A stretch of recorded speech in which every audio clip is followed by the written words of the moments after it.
Welcome into another edition of the FutureSox RoundUp. My name is Elijah Evans, and I am joined, as always, by my co-host Jeff Cohen. We are back. The offseason is rolling, and this is an exciting time around Major League Baseball in general. We're a week removed, or 6 days removed, from the Garrett Crochet trade, which was kind of the first big domino for the White Sox this offseason. We knew it was coming. We did an instant reaction video, myself and Dylan Barnes, which you can go check out, kind of our just full thoughts on the trade right after it happened. Ian Eskridge and James Fox did a full kind of breakdown of the trade on their pod, the FutureSox podcast. So we're not going to dive too much into this trade, but because I haven't talked to Jeff about it yet, I do want to open up today by asking about that. And then we're going to dive into our main segment today, which is kind of how the offense lineups and rosters are going to be by each minor league affiliate. Last week, or the last episode with Jeff and I, we broke down kind of the pitching rotations at each minor league affiliate level. And today we're going to go with the lineups and then the offensive roster of just kind of which prospects slot into each of the minor league rosters, who kind of makes the MLB team out of camp, combined with where the AAA team looks like. And then from there, what the AA, high A, and single A rosters are going to look like on the offensive side of the ball for the White Sox organization. So we've got a lot to cover today. First of all, Jeff, how are you doing? Doing great, Elijah. Nice to see you again. Yeah, exciting time. You and all the other guys have talked about the trade in detail. So I will just say that I'm thrilled. 2 top 50, top 75 prospects is a great return in this day and age. And, I'll be curious to see when there are other trades, if there's anything that even approaches something like this. I'd be shocked if anything else that happens in Major League Baseball brings this kind of return. Yeah, it's going to be interesting. I mean, we did see the Kyle Tucker deal, so that's the one thing that was not quite the same return, but similar kind of tier, right, of an elite player, but Tucker with only 1 year of control versus Crochet with 2 years of control, kinds of similar in terms of a package return. But, this was a unique deal. I think no matter what, we talked about when we were doing mock trades, right, that the Red Sox made, I think, more sense than anyone. I think they always kind of did. I think they were the team that I had penciled down from the very start as like, this is a very logical fit. It makes a lot of sense. They need their ace. And I think the second that Max Fried signed with the Yankees, it was like the Red Sox were like, okay, we got to go get our ace, and they did, and they went and got him, and they made it work, and they did it in a way where they didn't have to give up any of their top 3 guys, but at the same time they were able to bring in a Garrett Crochet level talent, and the White Sox still got 2 elite prospects and a handful of others who we're going to talk about in this episode as well, and we talked about last week. But in general, I think it's hard to fault the White Sox. I think they're every deal you can pick some holes in, right? But I think in general this was pretty good value for a guy that is the Garrett Crochet is still somewhat of a question mark. I think he's a stud and he's an excellent pitcher. His numbers and all of his peripherals are excellent. But the White Sox probably weren't re-signing him, and they just got a lot more talent added to an already pretty good farm system. And as we recalled during the Major League Draft, the speculation was that for the White Sox, it came down to either taking Montgomery or Grant Taylor, Hagen Smith. Those were among there might have been 1 or 2 others, but those were 2 of the guys they were considering. And they ended up getting both, essentially. Yeah, Braden Montgomery was that guy, right? I mean, I think it was with Montgomery, he was in play for sure. And I think before his injury, he was even more in play. And now you get, 2 top 10 type players in the draft class that you've added to the system in the past few months now. So in addition to a guy in Kyle Teal that was a first rounder the year prior, right? So you basically got 2 more first round talents with the already really strong farm system, and on the hitting side especially, right, you drastically improve the hitting side of this farm system, and now you're looking at a system with 6 guys that are clearly in the top 100 and 6 that are kind of all have a case for top 50 at this point, frankly, around that range at least, right? So you've got 6 high-end prospects now in this farm system, in addition to a bunch of other really solid ones too. So there's a lot to like. I feel pretty good about it. In the other kind of aspects of the offseason, what were your thoughts on Soto to the Mets or Fried to the Yankees, or some of these other big deals we've seen go down, Tucker to the Cubs? Well, a couple of thoughts. The Yankees clearly are not worried about bringing a lefty into Yankee Stadium. I mean, they did it with Carlos Rodon. They're doing it again with Fried. And they're willing to take a chance on guys who've had injuries in the past. So, good for them for being aggressive.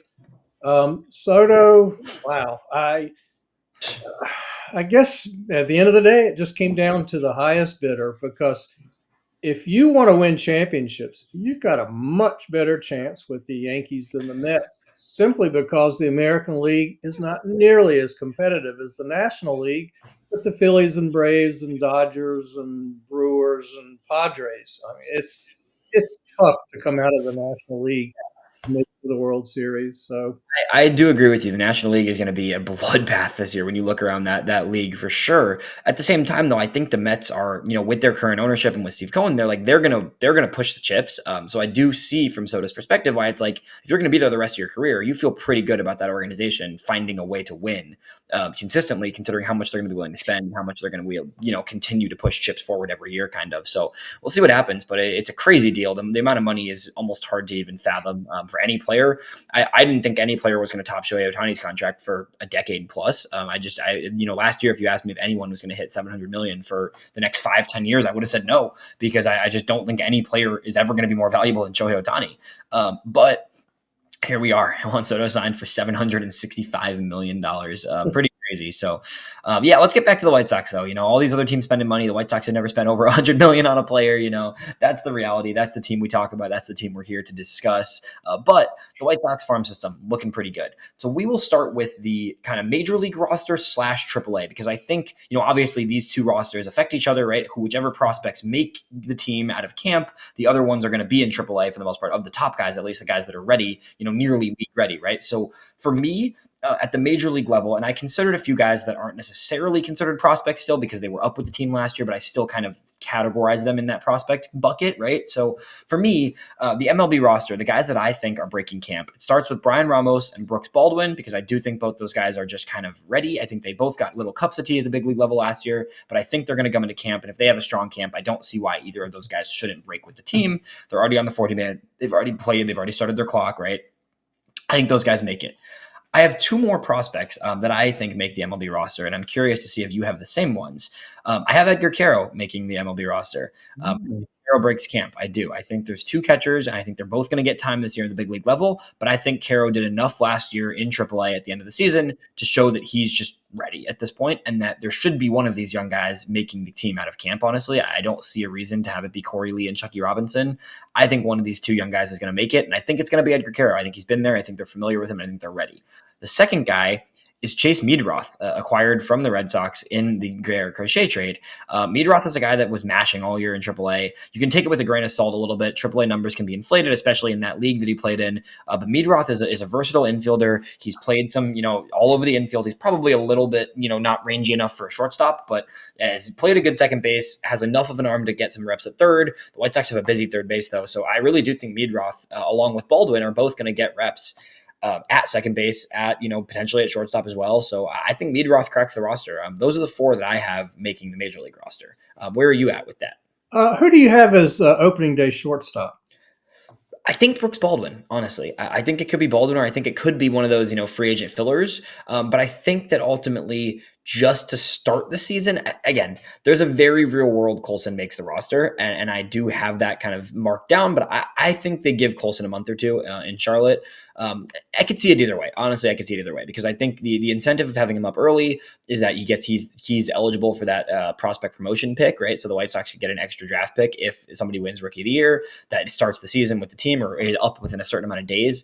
So I could see it being Colson, but if Colson doesn't make the roster, I think it's a Baldwin at short and then a Meadroth starting at second. Yeah, I like that. I like that a lot. I'm curious to see both of them in action. They're a little bit redundant, because they're Right. probably at the end of the day going to both be depth pieces in the middle infield. So it'd be going to be interesting to see how that situation sorts itself out. And I don't have any argument with the four guys that you predict. I think they all have really good shots, and I'd love to see it. What about our buddy Tim Elko? They kept Andrew Vaughn, or at least they have so far. Yeah. So do you think that essentially blocks him? I think it blocks him at first, just because if you want to Meadroth on the roster, if you want to try and get Miguel Vargas as many innings as possible, right? Vargas may play a little first. Vargas can play third. You've got Ramos playing third. You've then got Meadroth and Baldwin playing short second, right? Like, I think it's just a little messy right now. I do think there's a chance Elko. I had Elko and Colson both as those question mark guys, right? And then you've got got Lenyn Sosa still in the picture, right? Like, there's a lot of guys that are still in the picture, even though it's kind of unclear. So I have Elko and Colson both starting in Charlotte, but with the assumption that those are both guys that would be up sooner than later. What did you have? Did you have Elko on the roster? What I did not differentiate between Right. who's in Chicago and who's in Charlotte. It's tough. Yeah. Yeah. So I had him on the list. he had a nice Arizona Fall League, but that does, it all comes down to spring. Number one, it comes down to spring. Number two, it comes down to, do they move Andrew Vaughn between now and opening day? Right. It doesn't appear that that's going to happen. We haven't heard any rumors about it.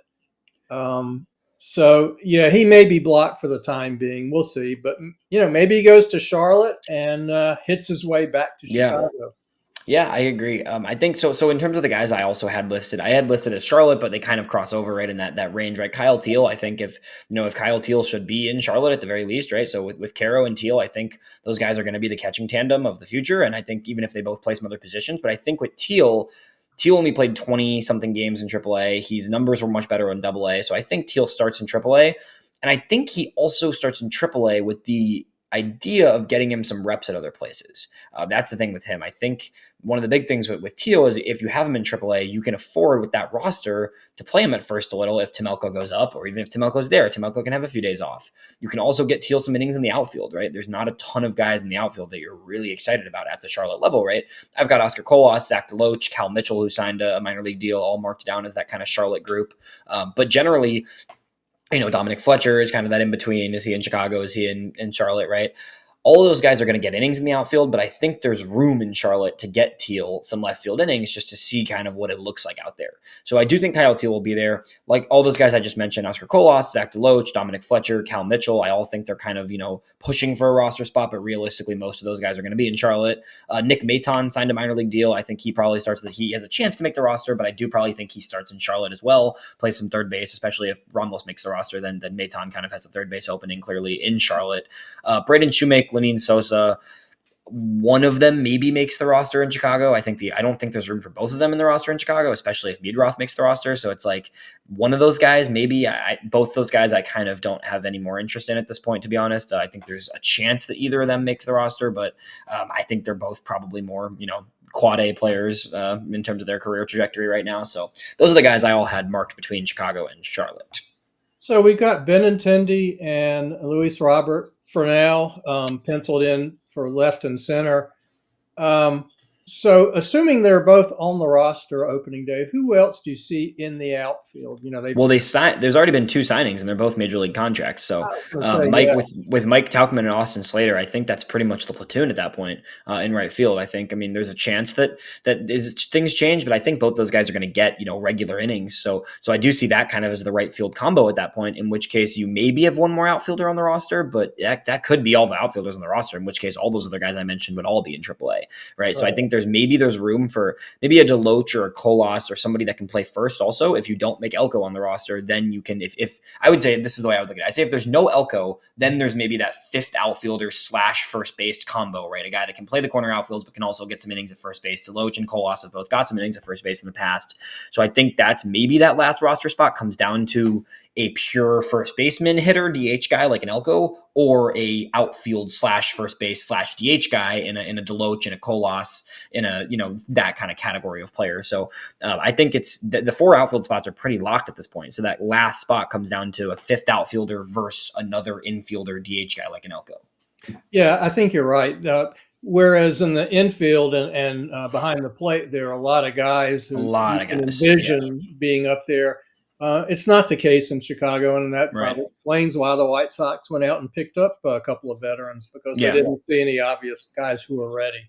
Right. So I guess let's move on to Charlotte and see who that leaves us with. And I think I kind of hit on everyone. Is there anybody else you had marked as more Charlotte guys? Well, I brought up some guys from Birmingham for Charlotte. I really didn't actually, which is funny because I feel like that Birmingham roster, and we can get to I want to hear who you brought up, because my thought was that Birmingham roster is still just a lot of those guys had just got there mid-season last year, because so many of the beginning of Birmingham last year were all getting moved up to Chicago and Charlotte, right? So my logic was that almost all those guys that finished the year in Birmingham only had a month or two there, right? So that was kind of my thought process of like a lot of the guys in Birmingham last year that finished out the year there, won that championship, I think will stay there to open the year. But I'm really curious, who are the guys that you brought up from Birmingham? Because I think I probably have them still in Birmingham. Well, the first guy I brought up is Calvin Harris, just because he's older and needs to move quickly, and I think he would over a Michael Turner. Oh yeah, I meant to, yeah, Because you're I right. I because meant I had Michael Turner. yeah, Yeah, okay. yeah, Because I was yeah, gonna say Turner definitely in my eyes is ahead of Harris in yeah. the trajectory. Yeah, Michael yeah. Turner. Yeah, I forgot. I got him reversed. Michael Turner. I think he's ready, and they need to move I quickly. like that. And even though there are a lot of catchers in Charlotte, with Hackenberg and I guess Carlos Perez, Chucky Robinson, Nah. I think Turner's got to get the playing time, and he will if they It's move just him how up. is he getting playing time if Teal's there though? That's the question. But I guess if Teal plays other positions, you test him Right. out, then you have Turner as that secondary guy. I could see that. Yeah. Yeah. Um, and then the other guy I thought of was Jacob Gonzalez. Hmm. I don't think so. I can see it, but I don't think so. I guess if Colson breaks camp with Chicago, then you have a real case to make for Gonzalez moving up that much. I think is that the logic you were kind of under? Is that if Colson's not there? No, I really did it independent of Colson, and I Hmm. realize that's kind of foolish because you got your guys who are priorities at certain positions, and you find regular jobs for them. But again, he's older. He had an okay year in Birmingham. I guess my question to you is when is a guy ready to move up? If if or do you have him repeat an entire year at a level, regardless of his age or his pedigree?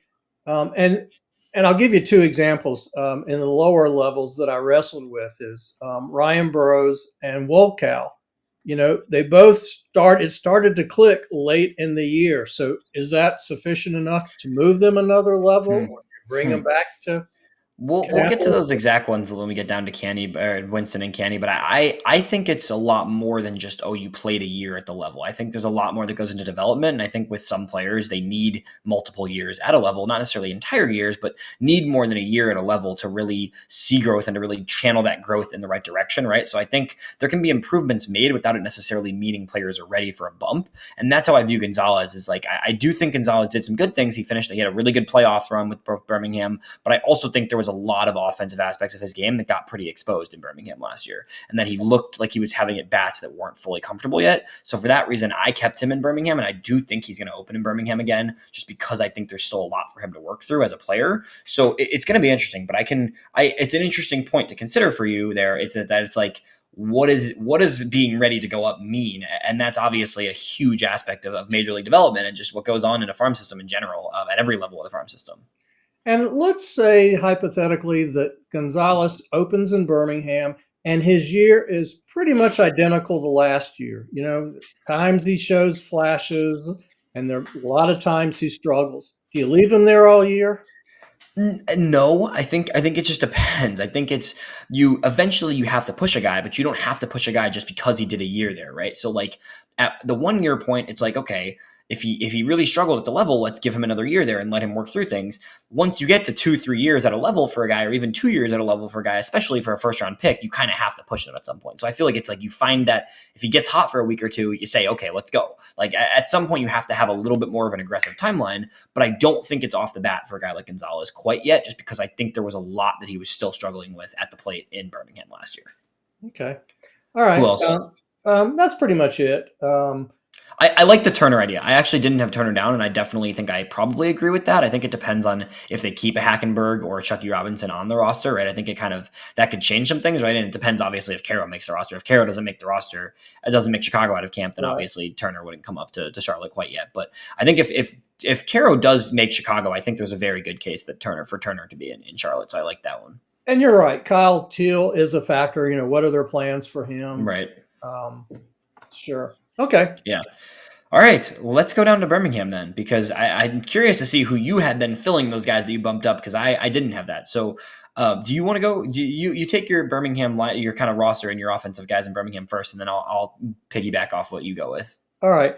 Well, I'm going to start my Birmingham roster by talking about who I have bumped up from Hmm. Winston-Salem. And again, this goes back to the discussion we just had is when is a guy ready? Like, for example, Westcath, how long does he have to be in Winston before you say, all right, let's see what he can do in Birmingham?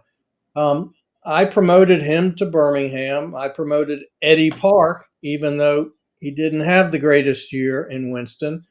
I promoted William Bergola. He had a good year combined with Philadelphia and Winston. And I promoted Caden Connor. Yeah. Okay, interesting. I like most of those overall. I did not promote most of those guys. I think I was a little more conservative with you, so it's interesting. It's good for both of us to have the different perspectives here because I definitely was more conservative with the upper level guys because I think there is a sneaky amount of depth in this system, right? So I like that you did the promotions because I'm going to now do my lineup because I kind of crafted the lineup here where I had Calvin Harris at catcher in Birmingham / Michael Turner if he doesn't get promoted. Originally I had Michael Turner, but I kind of like your Michael Turner in Charlotte idea. So Calvin Harris / Michael Turner in Birmingham. First base, I had Sean Gusenberg remaining there at first base, kind of similar to last year, with DJ Gladney also mixing in at first base. I think DJ Gladney is going to start to get some first base innings because I don't think there's as much depth at first base as a lot of the other guys. So I see Gladney kind of starting to get a little bit of reps at first base, or potentially Wilfred Veras as well. I had Rikui Nishida and Mario Camilletti as the second base kind of duo, both of them being second base / utility guys. I think they both looked good on promotion last year. I think they both remained there. They were only there for a handful of games, so I don't see either of them going further, but I think they'll both be regular players in Birmingham. I have Jacob Gonzalez at shortstop, remaining in Birmingham for another year. I did have Wes Kath with you, though, right there with you. I don't think there's anybody else that's going to play third base in Birmingham unless it's, just a free agent guy like a Nick Pognell who got picked up last year off waivers, right? So, I think Kath gets a chance. I think he's had enough in Winston, and even though he did struggle last year, showed enough signs of development where you can say, he's been there for 2 years. Let's just see it in Birmingham. So I did have Kath at third base, and then in the outfield, I had Terrell Tatum, Wilfred Veras, DJ Gladney, and then combination of Matt Hogan, Rikui Nishida. So pretty much the same lineup there for me as the end of last season with the additions of Wes Kath and Calvin Harris catching. But basically everything else I kept pretty status quo personally in Birmingham because I think there's a lot of guys there that still have things they need to do to be ready for the next step.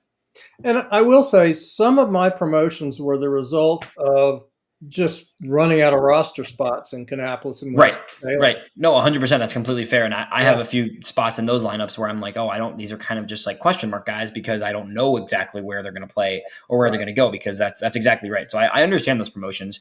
The Eddie Park one makes sense for that reason, but I also don't think he's quite shown enough either. So, I get the idea of those promotional. Anybody else on that Birmingham roster that I didn't mention that you had there? The one other guy I had was Loedel Chappelli. Yeah, Leodel Chappelli. Leodel Chappelli, because they skipped with him. He went from the DSL to Arizona, skipped Canny, went right to Winston. So I guess they see something there. Yeah, I'm not sure Chappelli even makes a roster, to be honest. I wouldn't be surprised if he gets cut in the earlier parts of the parts of spring training. I mean, I think he could, but I don't. I think he was, once a pretty heralded international prospect, and I just don't see there hasn't been really any signs of development. Last year, he was really just a utility player at that point. So I think he probably remains in Winston as a utility player just for depth at that point, or he might just be let go of. Honestly, I'm not sure Chappelli really has much more time left in the organization, unfortunately. Yeah, I don't see him getting playing time, whether it's Winston or Birmingham. But yeah, exactly. It's just hard. I mean, like we said, this system is a lot deeper. I was putting together these lineups, and I was like, there's pretty good depth at a lot of positions. There's a few positions where it's not as much, right? But even something like the outfield, right? Where the outfield is something that we talked about last year, even where it was there was a lot of kind of empty spots in the outfield where it's what does that look like? And now it's there's a lot of guys in the outfield that are all going to need innings. And it's where do these innings go? How do you find innings for, a handful of guys? There's guys on this list that I didn't really know where to put them. And I have 4 outfielders listed at each level. And I still think there's a few other outfielders that I have in my head that I'm I don't know where that guy fits in really right now with all the other guys that are going to need innings this year. So I agree. It's tricky. So it gets tougher, I think, when you go to Winston. Yeah, I was going to say going down to Winston. I'm going to go first here at the Winston lineup, and then I'm going to get your take, and then we'll flip back for the Canny and do the opposite there. Winston is interesting because there's a lot of guys from Canny that I think you can make a case could be in Winston, but there's also a lot of guys that still need some more innings under their belt and still kind of haven't really proven themselves quite yet. So the way I did it with Winston, catching, I had Jackson Appel. I think Jackson Appel is too experienced, too advanced as a catcher to be in Kannapolis. I think he's going to be the starting and basically the primary catcher in Winston. I think there'll be some depth guys there. Of course, Weston Eberle is probably a depth guy. Kobe Smelly could be a depth guy, right? But I think Jackson Appel is the clear starter, catcher in Winston. And then first base, I had a platoon kind of Bryce Willits and Ryan Galaney. I think both of them still need more. I think also Caden Connor could be in that mix. I kind of like your idea of Connor being in Birmingham. I'm just not sure he showed quite enough yet, but maybe just because of his age and his experience, he could be in Birmingham. So I had Connor penciled in as more of just a utility piece at either Birmingham or Winston. But Willits, Galaney at first base. I had Bergoya at second base. I don't think Bergoya is ready quite yet for Birmingham. I don't mind the idea. I think for you it makes sense because if Jacob Gonzalez goes up, I think Bergoya then would maybe be the case to go up to Birmingham, right? But I do think Bergoya starts in Winston. I think he's just young still, and because he's new to the organization, I think they want to keep him there a little bit longer. Shortstop in Winston, Sam Antonacci. Gotta be Sam Antonacci. Sam Antonacci has absolutely nothing to prove in Kannapolis. Frankly, I wouldn't even hate seeing Sam Antonacci go straight to Birmingham, honestly. I think he's just such an advanced hitter for his age and his status right now coming out of the draft. We saw him last year. I mean, when me and you were in Kannapolis last summer and we talked to him and we saw him, it was just clear that he's like already better than Kannapolis. Like it was just so obvious. So he's the starting shortstop for me in Winston, but would not be surprised to see him get some reps in Birmingham or even make the Birmingham roster, honestly. Third base, I had Galaney getting some innings. I had Jordan Sprinkle getting some innings there as well. I think Sprinkle will get some backup innings at shortstop, maybe at third base. And then in the outfield, I have Braden Montgomery, new addition. I think he skips over Kannapolis. I don't, even coming off an injury, I'm not sure I see Braden Montgomery needing Kannapolis. I think he starts in Winston, and I think he gets the majority of the season there before heading to Birmingham at some point in the season. And then Casey Sauke, who was there last year, started his minor league career there, didn't have enough innings or quality to get bumped up yet. Eddie Park as well, who also was in Winston last year coming out of the draft. And then Samuel Zavala repeats the year in Winston. I don't think he did nearly enough to be ready for the next level as well. So Zavala, who I still a really young prospect. I think people forget how young Samuel Zavala is. Plenty of time for him to continue to develop, but I think it's going to remain in Winston. And then kind of Caden Connor as that last utility piece for me. Okay. So I was a little more aggressive again, in part because of all the guys I saw needing to play in Canny. So I went ahead and bumped George Welkow up to Winston-Salem, and I bumped Ryan Burrows, and I bumped Ronnie Hernandez to be Jackson Appel's backup. I would be pretty shocked if any of those guys were not in Candy, to be honest. That's just my take. I like the aggression, though. I think it's definitely interesting. I just think with so many new draft picks, especially from that 2024 class, and so many college draft picks, right? Like a lot of this draft class was experienced college players. I can't see the White Sox having a reason or a need to push those teenagers, right? Like all three of those guys are still teenagers, right? Yeah. I have a hard time envisioning any of the teenagers making that Winston roster, considering the depth at all those positions we were mentioning. My feeling is that they'll definitely spend the entire year there and probably some of the next year. So instead of getting a year and a half in Canny, I see them getting a year and a half in Winston-Salem. But in the case of Ryan Burrows, for example, I mean, part of that was because I'm assuming Javier Mogollon and Caleb Bonnemer, and some of these other really good middle infielders are coming up right behind them. Yeah, I don't dislike the Burrows idea. It's just hard to justify a bump when he's still so young and really struggled last year. It's like, I don't know. I mean, most of the season last year, he was still really struggling through some hitting adjustments and working on his swing and all those different things. And it's good positive growth, but I can see that one a little bit more. Walco, I think no chance. I will say, I don't think there's any world. I just think the White Sox view him way too highly to push him at all. I think they're going to be really patient with him.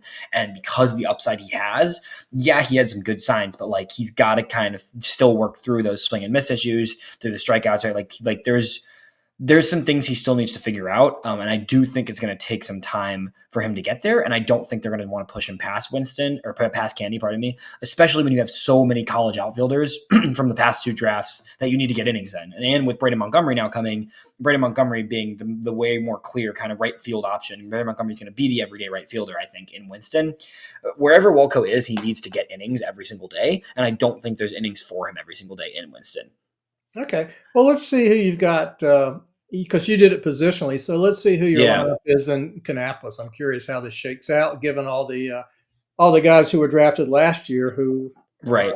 yeah, a lot of Right. outfield. So it's tricky. And that's why I don't blame you at all for pushing some of these younger guys because it is really hard to fit everybody in the roster. But I do think the White Sox are going to have a handful of guys that remain in the Arizona Complex League out of the bat, right? I think there's a good number of guys like the younger, like Bonnemer, right? Who I think Bonnemer is going to spend a good amount of time in the Arizona Complex League. I think he's incredibly talented, but I just don't think they need to push it yet. So maybe, I mean, to be honest, when I look at the Winston, now you're getting me a little bit sold on the Burrows idea just because there is that third base spot. And even if Sam Antonacci's in Winston, right, you've got kind of innings to spare at third base or, behind a Galaney, right? Or, platooning with a Bergoya, right? So maybe that happens. But what I had in Canny was Ronnie Hernandez splitting the catching duties with Steven Flores. I don't know how much you know about Steven Flores. Steven Flores was an Arizona Complex League Dominican guy who was incredible in the Dominican Complex League in 2023, and then Arizona Complex League all of last year, and was not great, but is definitely, after spending a whole summer in the Arizona League last year, is probably someone who's ready to be in Canny. So I have him kind of being the backup to Ronnie. I think Ronnie needs a little more time there to craft the defense more than anything. And I think with having guys like, now Teal and Turner, Harris, Appel, Eberle all ahead of him, right? Like they just don't need to rush Ronnie. Like the catching depth is really, really strong. We've talked about this. Like there is serious catching depth. So with a Jackson Appel in Winston, I think Ronnie can stay in Canny for at least half the season probably. And then I have Amac, Anthony Makowitz, and Lyle Miller-Green splitting the first base duties, kind of platooning there at first base. I have Joral Perez remaining as the primary second baseman. And I basically have a three-way platoon with Joral Perez at second base, Alexander Albertus, and Javier Mogollon at the middle infield spot. So I kind of think those three are going to be the main. They're all going to get chances at shortstop. I think Albertus is, I think Mogollon maybe, I don't know. All of them are probably second baseman long term. That's why I think Burrows on that roster helps because those guys can rotate around second base with some shortstop, maybe a little third base. And then I had Burrows playing a lot of third base because those guys are kind of going to be taking a lot of the middle infield reps there. But I could see that kind of either way. Then the outfield, I had George Welko, and then a bunch of the draft picks: Nathan Archer, Nick McLean, TJ McCants, and then potentially Cole McConnell as well in the outfield there in Kannapolis. Yeah, and a big question mark that I really have no idea who all is in Arizona and what their timetable is. Exactly. Who's come up from We the don't know. Dominican Yeah. League, who the free agents are. 100%. Yeah, no, it's hard to gauge that, and that's not something we're going to know for a while. But I mean, Bonnemer is going to be there sooner than later, though. Everybody we talked to this summer loves Caleb Bonnemer, and everybody I've talked to is super pumped on him. So I do think there's a world where Bonnemer does make that roster, but I think he probably starts in Arizona and then quickly makes his way into that roster because even the guys I mentioned, right, like Bonnemer, especially, yes, he's a shortstop, but especially the idea of him being, a potential third baseman too. I think there's still the possibility that if he kind of bulks up, that he could be a third base option, right? There's really nobody at third base. I mean, Archie Hernandez is the other guy I had written down in Kannapolis. He probably doesn't need to be in Canny anymore, so maybe he gets those third base reps in Winston instead of a Galaney, right? Galaney could just stick at first base DH kind of. But I think with Archie, if Archie moves up, then you've got a real clear opening for Bonnemer at shortstop / third base in Kannapolis with, it just is tricky with Perez, Albertus, and Mogollon, who all are kind of second basemen, but could play some short. So maybe Joral Perez gets the bump up to Winston earlier than I expect. He's just so young. He just turned 20 last week or a few weeks ago. He just turned 20. So it's like, he's just super young still, or he just turned 19, maybe, I think. Whatever he is, he's young for sure. No, he just turned 20. So maybe Joral Perez gets a bump, but I do think that's kind of how it shakes out. It's really hard to project though when you don't know who could still stay back in Arizona for a little bit longer. Right. And then you've got all those college outfielders, right? Like an Archer, McLean, McCants. They all need innings, right? They're all draft picks from this past year who all need innings. But I just don't think any of those guys necessarily prove that they're ready for the bump just yet, at least in the same way that, Sam Antonacci did, for example. Yeah, and again, it's yet another area of player development that's tricky. You've got these older college guys in Kannapolis, and then you've got, like you said, the Wolkows and the Burrows, these 18, 19-year-old kids who've got more playing time in Kannapolis. It's so, what trumps what in terms of who gets the promotion first to Winston, just to create playing time for everyone. Yeah, 100%. It's hard for sure. Yeah. Yeah. So it's interesting. Who else do you have kind of on that roster? Or any differences from me? Not really that much different. I tried to figure out, who was in Arizona some guys like, do they bring Edric Felix back, even though if they do, he will be on the bench. And Adrian Gill is a guy I've heard about from the DSL. Curious to see what's up with him. Nick McLean, I don't know, maybe. Yeah, I have McLean and Canny as one of those outfielders because I think he's ready. I mean, McLean's the guy that I think is even higher upside than a lot of those other college guys, right? Like he was drafted in the third round. He was a highly touted prospect. He was just coming off an injury last year in college and then kind of didn't get any innings under his belt at the end of the season. He played in Arizona for a little while, but he didn't get any minor league innings. So if McLean got a handful of innings last year, I think he would have been one of the Winston guys, honestly. I just think because he didn't get any innings, he probably does open up the season in Kannapolis still, but it's a fun roster. I mean, I think there's both those young two. I mean, the high A and single A rosters are a lot of guys that we are excited to see.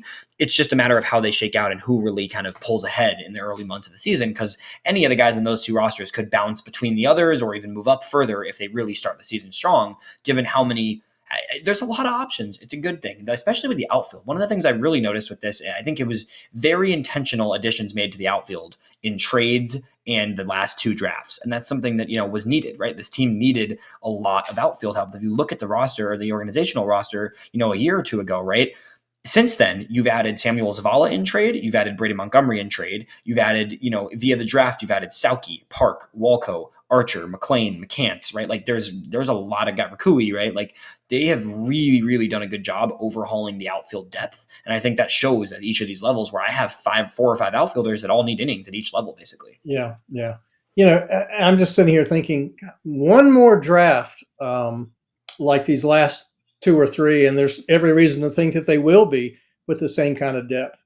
There are going to be a lot of good guys who are going to have to be dropped or moved to the bench. I mean, there's a lot of, that's one thing I noticed looking through some of the rosters. Like there is going to have to be a lot of cuts made and a lot of guys that are, either cut or just kind of depth bench pieces, right? There's guys that we considered to be, pretty solid prospects at one point and are good players by all means that just haven't shown enough in the past year or two to deserve playing time over these new draft picks and over these new trade guys, right? Like it's hard to find innings for players, even if they were once, valued members of the organization, right? Like it's hard to find innings for guys from like one guy that I wanted to mention, Jacob Burke. Like Jacob Burke was excellent in 2023, but you look around the outfield and it's like, where does Jacob Burke get innings? I don't really know. Like maybe it's Birmingham. I think he maybe goes back. He was in Birmingham the year before and then he got here last year and he got bumped back down to Winston, right? So like maybe it's Birmingham. He gets innings instead of Matt Hogan, but Matt Hogan was pretty decent last year, right? Like even those are guys that we aren't considering as prospects necessarily, or top prospects at least, but have shown a lot. And Jacob Burke, deserves to get innings somewhere. I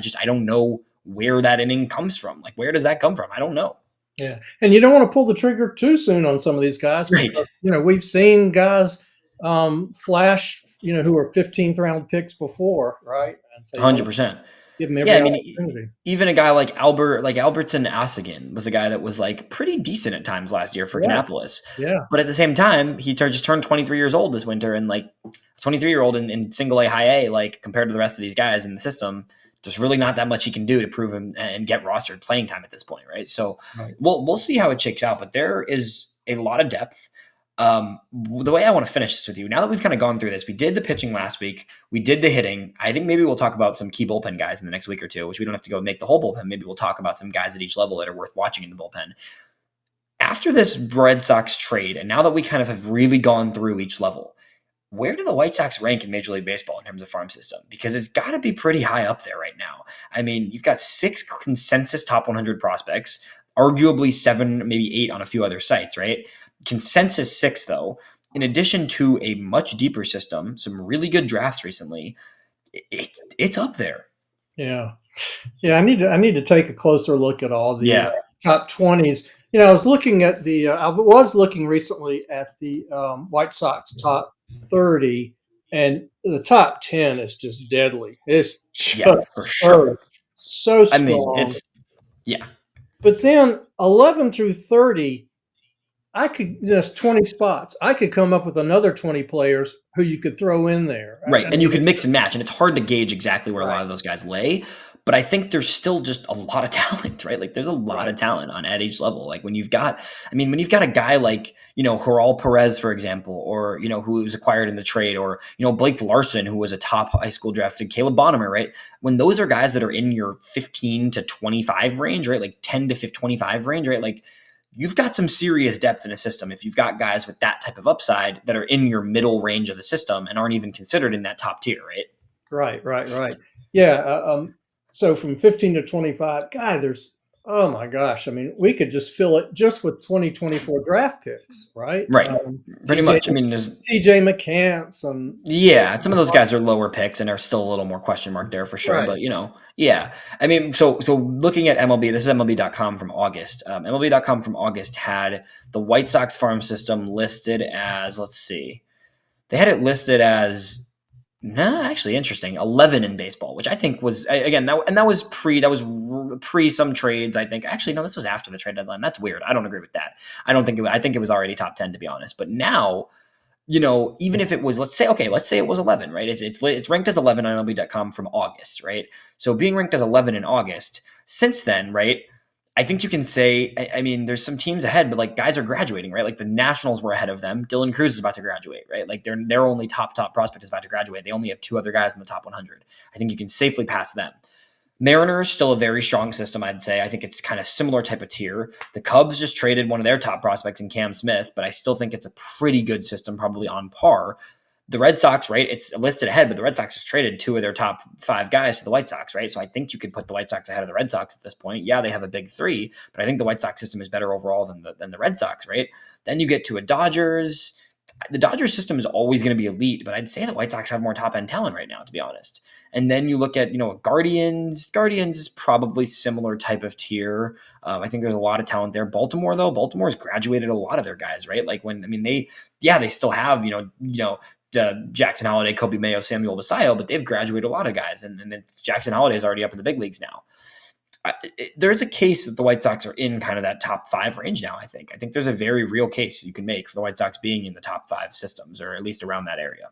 Yeah, and I think I think clearly they've got a strong top 10, and all the top teams in baseball have strong top 10 minor leaguers. I think the real question comes down to 11 through 20. Right. Who hits? Who really, becomes big in that group? Yeah.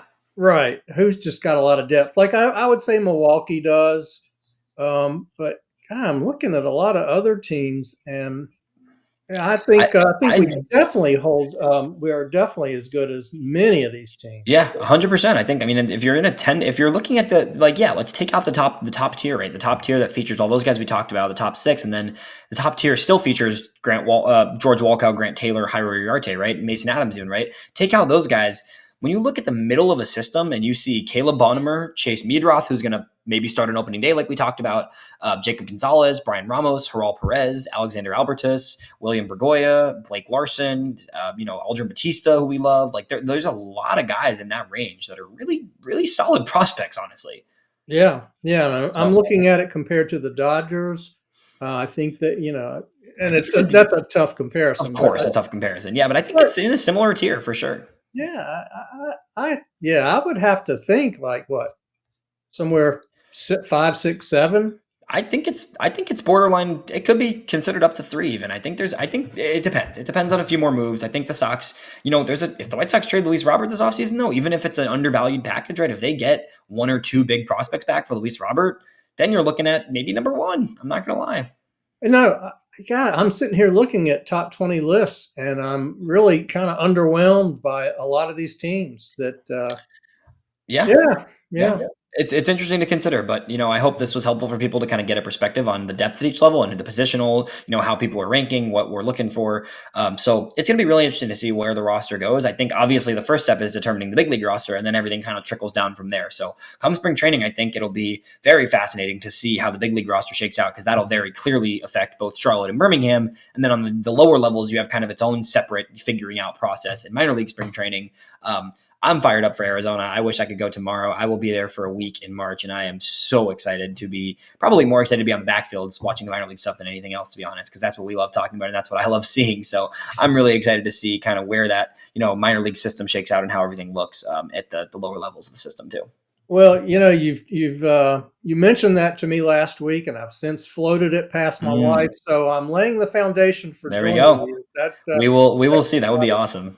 But let's wrap up with this. I got a question for you. Let's talk about who you see, and I think you already mentioned him, but maybe two or three guys who you see as being really fast movers through the system. Ooh, that's a good question. I think Sam Antonacci is the clear number Right. one. I Right. think he is going to fly. I really think his contact skills, even if the total impact isn't quite there yet, his contact skills are going to make him fly. I think he's in. If you told me he is in Charlotte this season, I wouldn't be that surprised, honestly. As crazy as that may sound for a 5th round draft pick who, just got drafted last year, like I could see him being in Charlotte this year. Honestly, I really could. I think he's the clear guy that pops up in my head. Let me think of who other fast movers. Interesting. I mean, is Nishida qualified, right? I think Nishida's already been a fast mover, right? I think at some point it's like Rakui's a guy that's such an impact, a cannon, right? Where it's like, you got to consider him being in Charlotte at some point this season. And that's already quick moving. And, maybe he's an MLB guy at the end of the season. And because it's like, where do you I don't know what his profile is at the big league level, but at what point do you just have to keep pushing it and see what happens? Right. So I think he's another guy I think of. Who are the other guys at some of the lower levels? I mean, Brady Montgomery, right? I think that's the other clear answer is Brady Montgomery. I think if Montgomery comes out and he's healthy and he looks like the college version of himself at the beginning of the season in Winston, which I think we both had him in Winston, that's a guy that could easily be in Charlotte by the end of the season as well. Yeah, and you mentioned Jackson Appel. I was so impressed with him. Yes. I could see him moving, except for the fact of the catching depth. Yeah. I could see him passing Calvin Harris, though, honestly. I wouldn't be shocked if he passed Calvin Harris in terms of the organizational depth chart, because we haven't seen a ton of production from Harris at this point so far in his first year of professional ball. So it wouldn't shock me to see Appel kind of jump Harris in the organizational depth at the catchers. But I do agree he could move quickly if not for the other guys in the system already, too. Yeah.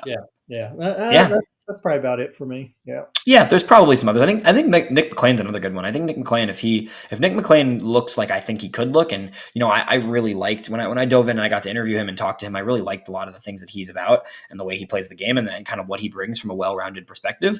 I could see McLean now that he's fully healthy, jumping from Canny to Winston and probably even to Birmingham next year. So I got, I can keep going all day with this. Yeah. One more question. I'm curious to see if you agree with me as to where the most depth is in terms of non-pitchers. What positions? I kind of think, we've got a lot of interesting catching depth, but middle infield is there's a lot of depth. Yeah, I think when you factor in Bonnemer too, I think middle infield is when you factor in a Bonnemer and you factor in Mogollon coming from the ACL, and there's a lot of depth up and down. But I also think you could argue middle infield could be somewhat of a weakness considered at the upper levels, right? Aside from a Coulson, right? So it's like, I think probably that's right. But I also think there's sneaky a lot of outfield depth, especially at the lower levels. Outfield depth is really good at the lower levels right now. At the upper levels, it's a huge question mark, and that's the reason the White Sox already signed 2 outfielders to play right field this year. But and AAA doesn't look great, and even AA is a little iffy there too. But I think the lower level outfield depth is also really strong as well. Well, you're right about middle infield depth. After Coulson, there's a lot of pressure on. A lot of question marks. A lot of question marks for sure. But when you have an Antonacci quickly rising, and then you added a Bergoya and Herrall and Albertus and Mogollon and now Bonnemer, right? Like you added so many guys in that younger core of middle infielders as well. So there's a lot of all over, honestly. Really curious to see who sticks out at third base, because I don't think there's a single spot you can pick at third base that's like, ooh, that's exciting. I think there's some guys that are solid. I mean, we talked about Wes Kath and we talked about, the potential of Burrows playing some third, right? But like, there's nobody that really jumps out at me at third base. So I'm kind of curious to see. Obviously, you're hoping Miguel Vargas or Brian Ramos click at third base. One of those guys clicking at third base would be the key. But third base depth down the chart is going to be interesting to see who could maybe shift there or who they could look to add still at third base potentially. I'm hoping Burrows sticks at short, because I think he's one of the best defensive shortstops. There's just a lot of guys there. There's a lot of guys there, like we just talked about. I think he's got one of the best gloves. So. I would agree. So that'll be interesting. All right. Well, that will do it for this edition of the Roundup. We hope you enjoyed. This was a fun one. We're getting excited.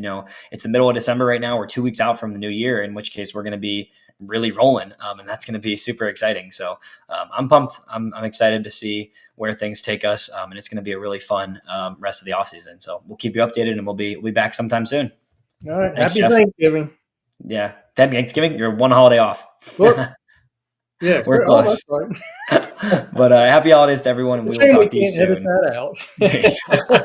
Talk to you.